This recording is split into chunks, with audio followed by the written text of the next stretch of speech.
কারাগারের বাইরে তাদের বিলাসী জীবন এখন কারাগারের ভেতরেও। অভিযোগ উঠেছে হাসিনা সরকারের ৪৭ জন প্রভাবশালী সাবেক মন্ত্রী এমপির জেল জীবনে এখনও টাকার ছোঁয়া স্পষ্ট। যেখানে তারা পাচ্ছেন বিশেষ খাবার, পত্রিকা থেকে শুরু করে ব্যক্তিগত কাজের লোকও। খবরটি প্রকাশের পর থেকেই সাধারণের মাঝে ক্ষোভের নতুন রূপ দেখা দিচ্ছে। ফ্যাসিজম কি তবে কারাগারেও চলমান? এমন প্রশ্নের মুখোমুখি হচ্ছে সরকার এবং কারাগার কর্তৃপক্ষ। ছাত্র জনতার গণ অভ্যুত্থানের মুখে স্বৈরাচারী শেখ হাসিনা ভারত পালিয়ে গেলেও আটকা পড়েছে তার সহযোগীরা। একসময় যাদের কথায় সরকার চলত এবং যাদের লাইফস্টাইল ছিল বিলাসী, এখন তারাই জেলখানায় নিজেদের জীবনের প্রতিটি দিন কাটাচ্ছেন। জানা গেছে, গত ৫ই আগস্টের পর যেসব রাজনৈতিক নেতা ও পুলিশ কর্মকর্তা গ্রেফতার হয়েছেন তাদের অনেকেই কারাগারে ডিভিশন পেয়েছেন। ফলে বিশেষ খাবার, ব্যক্তিগত কাজের লোক ও পত্রিকা পাচ্ছেন তারা।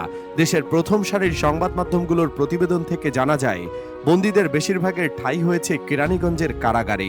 বিভিন্ন কারাগারে ডিভিশন পেয়েছেন ৪৭ জন, যাদের মধ্যে আছেন Salman F Rahman, Anisul Haque, Dipu Moni, Junaid Ahmed Palak, Ramesh Chandra Sen, M A Mannan সহ আরও অনেকেই। এই তালিকা থেকে বাদ যাননি আইন শৃঙ্খলা বাহিনীর কর্মকর্তারাও। আওয়ামী লীগের গুম প্রাণনাশের মাস্টারমাইন্ড জিয়াউল হাসান পেয়েছেন প্রথম সারির ডিভিশন। এ তালিকায় আছেন সাবেক আইজিপি শহীদুল হক, আবদুল্লাহ আল মামুন, সাবেক ডিএমপি কমিশনার আসাদুজ্জামান মিয়া, এডিসি কাফি ও একসময়ের প্রভাবশালী র্যাব কর্মকর্তা সোহাইল। বিচারপতি শামসুদ্দিন চৌধুরী মানিকও পেয়েছেন ডিভিশন। মন্ত্রী না হয়েও অনেকের মিলেছে এ সুবিধা। যুগান্তরের রিপোর্টে কারা কর্তৃপক্ষ জানায়, ডিভিশন পাওয়া আসামিরা থাকেন আলাদা একটি রুমে, যেখানে থাকে একটি বিছানা, কাঁথা, বালিশ, টেবিল, চেয়ার ও ফ্যান। মেলে ব্যক্তিগত টয়লেটের সুবিধাও। প্রতিদিন 2টি পত্রিকা দেওয়া হয় তাদের। তাদের খাবারের তালিকায় সকালে থাকে রুটি, সবজি ও ডিম, দুপুরে ভাত, মাছ অথবা মাংস, ডাল, রাতে ভাত, মাছ ও সবজি। যদিও কারা অধিদপ্তরের এআইজি জান্নাতুল ফরহাদ বলেন, অন্যান্য বন্দীদের মতো একই পরিমাণের খাবার পাচ্ছেন তারা, শুধু মাছ মাংস দুবেলা হয়। তাদের সুবিধার লিস্ট এখানেই শেষ নয়। মাসে একবার দেখা করতে পারেন পরিবারের সঙ্গে। সপ্তাহে একদিন 10 টাকার বিনিময়ে মোবাইল ফোনে কথা বলতে পারেন 10 মিনিট। এছাড়া তাদের দেখভাল করেন একজন কারাকর্মী। সার্বক্ষণিক নজরদারি ছাড়াও প্রতিটি রুমের দায়িত্বে থাকেন কারারক্ষী। এছাড়াও অন্য বন্দীদের থেকে ভিআইপিদের মেডিকেল সুবিধাও আলাদা রয়েছে বলে জানা গেছে।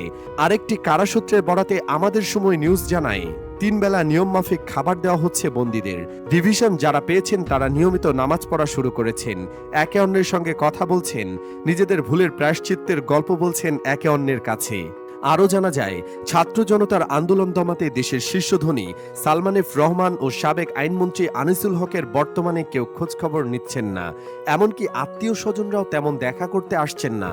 তবে এসব সুবিধার তালিকায় ক্ষোভ সৃষ্টি করেছে সাধারণ মানুষের মাঝে।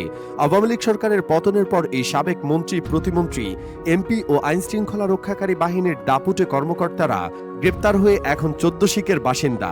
সেই হিসাবে তারাও এখন অন্যান্য আসামিদের মতোই অপরাধী। প্রশ্ন উঠেছে, তাহলে কেন তাদেরকে অন্য আসামিদের মতো না রেখে ভিআইপি ট্রিটমেন্ট দেওয়া হচ্ছে? কারাগার কিংবা অন্তর্বর্তীকালীন সরকারের পক্ষ থেকে এ বিষয়ে এখনো পর্যন্ত কোনো মন্তব্য প্রকাশ করা হয়নি। এই সিদ্ধান্তের পেছনের কারণ এখনো ধোঁয়াশার মাঝেই।